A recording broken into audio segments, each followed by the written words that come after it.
हर हर गंगे हर हर महादेव। श्री लक्ष्मी नारायण भगवान की जय। प्रिय श्रोतागणों, आज ज्येष्ठ मास के शुक्ल पक्ष की निर्जला एकादशी है, जिसे निर्जला ग्यारस भी कहते हैं। आज के ही दिन पांडु पुत्र बलशाली भीम ने इस एकादशी का व्रत रखा था, जिस कारण वे निर्जला एकादशी व्रत के पुण्य प्रताप से समस्त सुखों को भोग कर अंत में वैकुंठ लोक को गए थे, जिस कारण से इस एकादशी को भीमसेनी एकादशी भी कहा जाता है। इस दिन भगवान श्री हरि के शेषशायी स्वरूप की पूजा करनी चाहिए। निर्जला एकादशी व्रत को करने से साल भर की सभी एकादशी व्रतों का पुण्य मिल जाता है और इस व्रत को करने से घर में सुख और समृद्धि आती है और पितृदोष से भी मुक्ति मिल जाती है। विवाह बाधा, बांझपन और चंद्रदोष भी दूर हो जाता है और सभी प्रकार के पापों का नाश हो जाता है। तो श्रोतागणों, आज मैं आपको सुना रही हूँ निर्जला एकादशी व्रत की संपूर्ण पौराणिक कथा। आप सब भी इस कथा को श्रद्धापूर्वक सुनिएगा। पद्म पुराण में वर्णित निर्जला एकादशी व्रत कथा के अनुसार एक बार युधिष्ठिर महाराज ने भगवान श्री कृष्ण से कहा, जनार्दन, अपरा एकादशी का सारा महात्म्य मैंने सुन लिया। अब ज्येष्ठ के शुक्ल पक्ष में जो एकादशी आती हो उसका भी वर्णन कीजिए। भगवान श्री कृष्ण बोले, राजन, इसका वर्णन परम धर्मात्मा सत्यवती नंदन व्यास जी करेंगे, क्योंकि ये संपूर्ण शास्त्रों के तत्वज्ञ और वेद वेदांगों के पारंगत विद्वान हैं। तब वेद व्यास जी कहने लगे, दोनों ही पक्षों की एकादशियों को भोजन ना करे।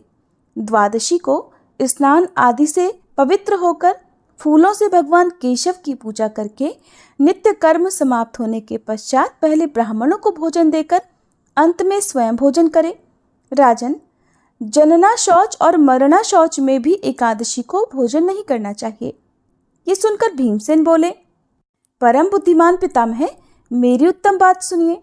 राजा युधिष्ठिर, माता कुंती, द्रौपदी, अर्जुन, नकुल और सहदेव ये एकादशी को कभी भोजन नहीं करते और मुझसे भी हमेशा यही कहते हैं कि भीमसेन, तुम भी एकादशी को ना खाया करो।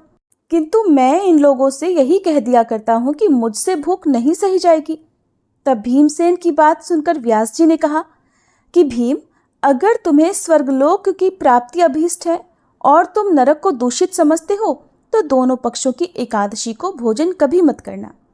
तब भीमसेन फिर बोले, महाबुद्धिमान पितामह, मैं आपके सामने बिल्कुल सच्ची बात कह रहा हूँ। एक बार भोजन करके भी मुझसे व्रत नहीं किया जा सकता, फिर उपवास करके तो मैं भला रह ही कैसे सकता हूँ। मेरे पेट में व्रक नामक अग्नि सदा प्रज्वलित रहती है, इसलिए जब मैं बहुत अधिक खाता हूँ तभी यह अग्नि शांत होती है। इसलिए महामुने, मैं वर्ष भर में केवल एक बार ही उपवास कर सकता हूँ, जिससे स्वर्ग की प्राप्ति हो जाए और जिसके करने से मैं कल्याण का भागी हो सकूं। मुनिवर, ऐसा कोई एक व्रत निश्चय करके बताइए, मैं उसका यथोचित रूप से पालन करूंगा। तब व्यास जी ने कहा, भीम, ज्येष्ठ मास में सूर्य वृष राशि पर हो या मिथुन राशि पर, शुक्ल पक्ष में जो एकादशी हो उसका यत्न पूर्वक निर्जल व्रत करो। केवल कुल्ला या आचमन करने के लिए मुख में जल डाल सकते हो, उसको छोड़कर और किसी प्रकार का जल विद्वान पुरुष को मुख में नहीं डालना चाहिए, नहीं तो व्रत भंग हो जाता है। एकादशी को सूर्योदय से लेकर दूसरे दिन के सूर्योदय तक मनुष्य जल का त्याग करे तो ये व्रत पूर्ण होता है। इसके बाद द्वादशी को निर्मल प्रभात काल में स्नान करके ब्राह्मणों को विधि पूर्वक जल और स्वर्ण का दान करे। इस प्रकार सब कार्य पूरा करके जितेंद्रिय पुरुष ब्राह्मणों के साथ भोजन करे। वर्ष भर में जितनी एकादशियां होती हैं उन सब का फल निर्जला एकादशी के सेवन से मनुष्य प्राप्त कर लेता है और इसमें बिल्कुल भी संदेह नहीं। शंख, चक्र और गदा धारण करने वाले भगवान केशव ने मुझसे कहा था कि यदि मनुष्य सबको छोड़कर एकमात्र मेरी शरण में आ जाए और एकादशी को निराहार रहे तो वह सब पापों से छूट जाता है। एकादशी व्रत करने वाले पुरुष के पास विशालकाय, विकराल आकृति और काले रंग वाले दंड पाशधारी भयंकर यमदूत नहीं जाते। अंतकाल में पीतांबरधारी, सौम्य स्वभाव वाले, हाथ में सुदर्शन धारण करने वाले और मन के समान वेगशाली विष्णुदूत आकर इस वैष्णव पुरुष को भगवान विष्णु के धाम में ले जाते हैं। भीम, अतः निर्जला एकादशी को पूर्ण यत्न करके उपवास करना चाहिए। तुम भी सब पापों की शांति के लिए यत्न पूर्वक उपवास और श्रीहरि का पूजन करो। स्त्री हो या पुरुष, यदि उसने मेरु पर्वत के बराबर भी महान पाप किए हों तो वह सब एकादशी के प्रभाव से भस्म हो जाते हैं। जो मनुष्य उस दिन जल के नियम का पालन करता है वह पुण्य का भागी होता है। उसे एक एक पहर में कोटि कोटि स्वर्ण मुद्रा दान करने का फल प्राप्त होता सुना गया है। मनुष्य निर्जला एकादशी के दिन स्नान, दान, जप, होम आदि जो कुछ भी करता है वह सब अक्षय होता है। ये भगवान श्री कृष्ण का कथन है। निर्जला एकादशी को विधि पूर्वक उत्तम रीति से उपवास करके मनुष्य वैष्णव पद को प्राप्त कर लेता है। एकादश्याम दिने यो अन्नम भुक्ते पापम भुनक्ति सह इहलोके च चांडालो मृतः प्राप्नोति दुर्गतिम। अर्थात जो मनुष्य एकादशी के दिन अन्न खाता है वह पाप भोजन करता है। इस लोक में वह चांडाल के समान है और मरने पर दुर्गति को प्राप्त होता है। जो ज्येष्ठ के शुक्ल पक्ष में एकादशी को उपवास करके दान देंगे वे परम पद को प्राप्त होंगे। जिन्होंने एकादशी को उपवास किया है वे ब्रह्म हत्यारे, शराबी, चोर या फिर गुरुद्रोही होने पर भी सभी पापों से मुक्त हो जाते हैं।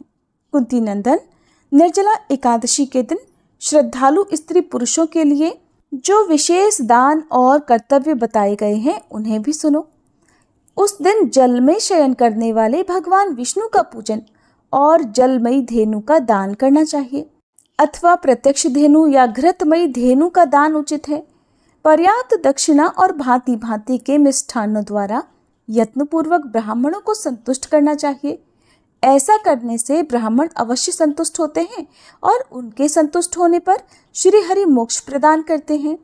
जिन्होंने शम, दम और दान में प्रवृत्त हो श्री हरि की पूजा और रात्रि में जागरण करते हुए इस निर्जला एकादशी का व्रत किया है, उन्होंने अपने साथ ही अपनी बीती हुई 100 पीढ़ियों को और आने वाली 100 पीढ़ियों को भगवान वासुदेव के परम धाम में पहुंचा दिया है। अन्नम वस्त्रम तथा गावो जलम शय्यासनम शुभम कमंडलु तथा छत्रम दातव्यम निर्जला दिने। अर्थात निर्जला एकादशी के दिन अन्न, वस्त्र, गौ, जल, शैया, सुंदर आसन, कमंडल और छाता दान करने चाहिए। जो श्रेष्ठ और सुपात्र ब्राह्मण को जूता दान करता है वह सोने के विमान पर बैठकर स्वर्गलोक में प्रतिष्ठित होता है। जो इस एकादशी की महिमा को भक्ति पूर्वक सुनता तथा जो भक्ति पूर्वक उसका वर्णन करता है वे दोनों स्वर्गलोक में जाते हैं।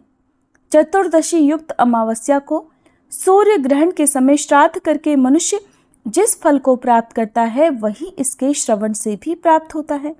पहले दंत धावन करके ये नियम लेना चाहिए कि मैं भगवान केशव की प्रसन्नता के लिए एकादशी को निराहार रहकर आचमन के सिवा दूसरे जल का भी त्याग करूंगा। द्वादशी को देव देवेश्वर भगवान विष्णु की पूजा करना चाहिए।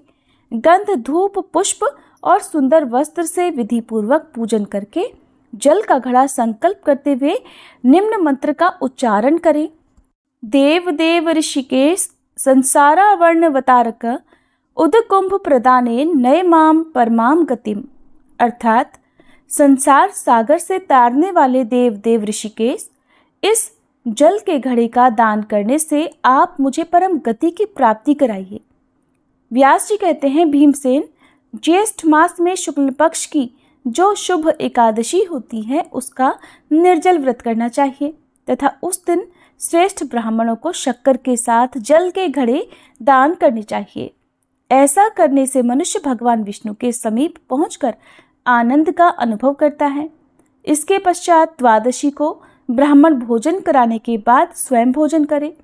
जो इस प्रकार पूर्ण रूप से पाप नाशिनी एकादशी का व्रत करता है वे सब पापों से मुक्त होकर अनामय पद को प्राप्त होता है। ऐसे व्यक्ति को मोक्ष की प्राप्ति हो जाती है।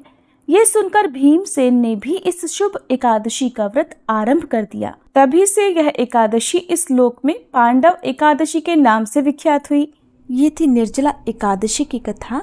सब मिलकर प्रेम से बोलिए श्री लक्ष्मी नारायण भगवान की जय, श्री कृष्ण भगवान की जय। जय श्री राधे। अब सुनिए राधा रानी की एक सच्ची कहानी। प्रिय श्रोताओं, आपने कान्हा जी के भक्तों की और कान्हा जी की भक्ति की कहानियां तो बहुत सुनी होंगी। आज आपको सुनाते हैं राधा रानी की एक सच्ची कहानी। जैसे कान्हा जी अपने सच्चे भक्तों पर बहुत जल्दी प्रसन्न हो जाते हैं और उनकी पुकार सुनकर वो दौड़े चले आते हैं, उसी तरह राधा रानी भी अपने भक्तों की पुकार जरूर सुनती हैं। एक बार की बात है, एक सेठ जी थे और एक गांव में रहा करते थे। भरा पूरा परिवार था। वो बहुत धनी थे। उनके 3 बेटे थे, लेकिन उनकी कोई भी बेटी नहीं थी। इस बात की कमी सेठ जी को बहुत खलती थी। कुछ समय बीता तो एक दिन सेठ जी की पत्नी का देहांत हो गया। समय का पहिया घूमता रहा। समय हुआ तो विवाह योग्य सभी बेटों का विवाह भी कर दिया गया। सेठ जी का अच्छा खासा कारोबार था। दिन भर सेठ जी के बेटे कारोबार संभालते और शाम होने पर अपने बच्चे और अपनी पत्नियों के साथ व्यस्त रहते। सेठ जी की सुनने वाला अब परिवार में कोई नहीं था। कोई भी ऐसा नहीं था जिससे सेठ जी अपने मन की बात कह सुन सके। सेठ जी को शुरू से ही इस बात का बड़ा अफसोस था कि उनकी कोई बेटी नहीं है और अब उनकी पत्नी भी उनके साथ नहीं थी। उनकी पत्नी भी अब उनका साथ छोड़कर जा चुकी थी। सेठ जी के मन में ये कसक और भी बढ़ने लगी कि उनकी कोई पुत्री क्यों नहीं है। एक दिन एक बहुत पहुंचे हुए महात्मा सेठ जी के घर पर आए और उन्हें दुखी देखकर पूछने लगे कि सेठ जी, क्या बात है? तुम्हें किस बात की परेशानी है? तुम इतना दुखी क्यों लग रहे हो? तब सेठ जी ने अपने दुख का कारण उन महात्मा को बताया कि महात्मा जी, मेरी कोई भी बेटी नहीं है। इस कारण से मुझे अपने जीवन में ये अभाव लगा रहता है और मुझे बड़ा अफसोस होता है, बहुत दुख होता है कि मेरी कोई बेटी क्यों नहीं है। अगर मेरी बेटी होती तो वो भी मेरा ध्यान रखती, मेरे मन की बात सुनती, मैं भी उससे अपने मन का बोझ कह सुनकर हल्का कर लिया करता। तब वो पहुंचे हुए महात्मा कहने लगे कि सेठ जी, तुम राधा रानी को ही अपनी बेटी मान लो। हमारे जीवन में जब जिस चीज की कमी होती है तो उसे भगवान ही तो पूरा करते हैं।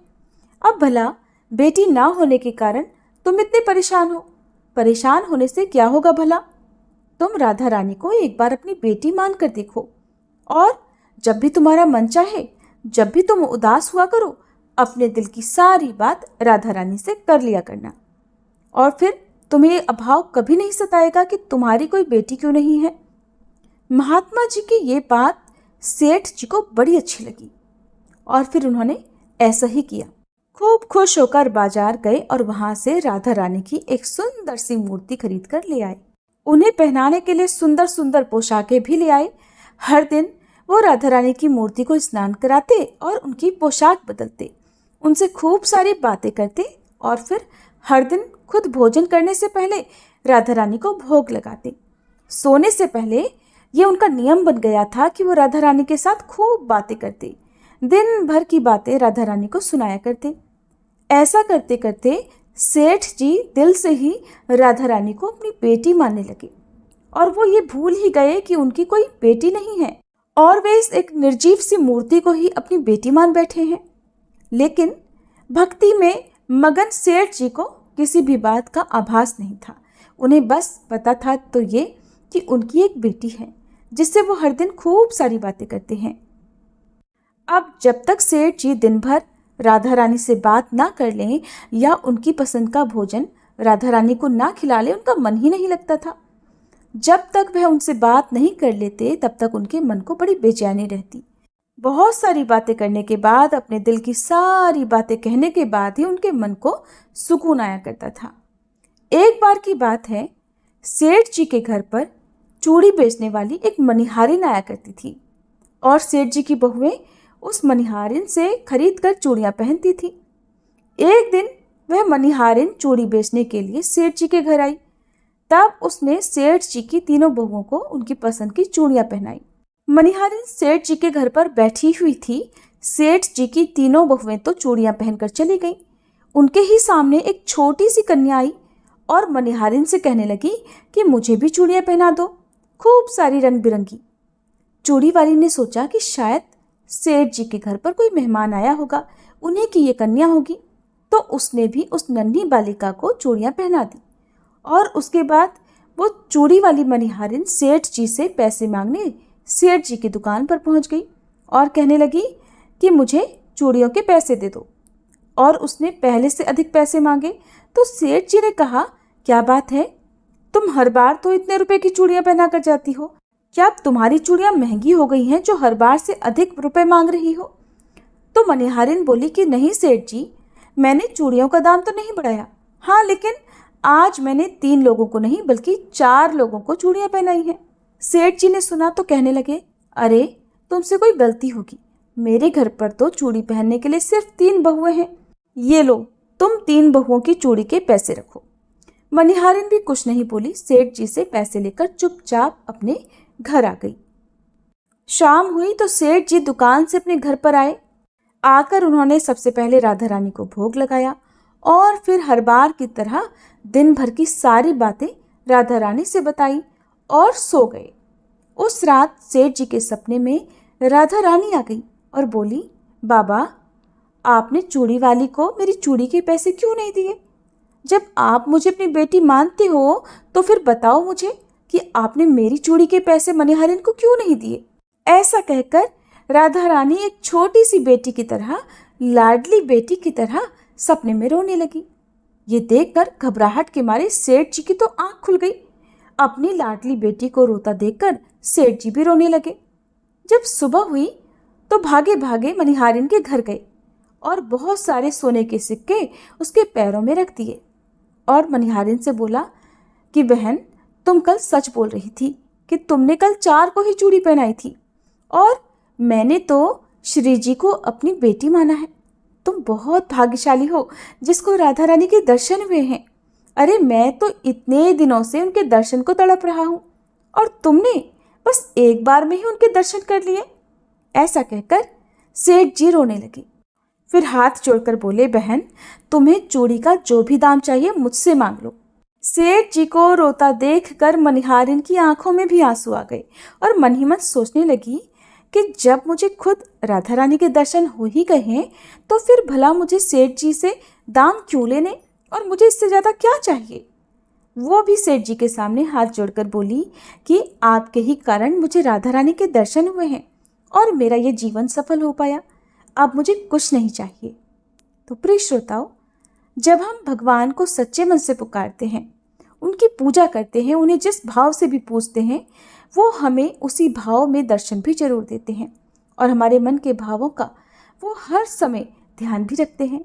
इसीलिए भगवान को आप चाहे किसी भी रूप में पूजें, बस आपके मन के भाव सच्चे होने चाहिए, तो भगवान आपकी सारी परेशानियां दूर करते हैं। आपके जीवन में जिस भी बात का अभाव होता है वो अभाव भी दूर करते हैं।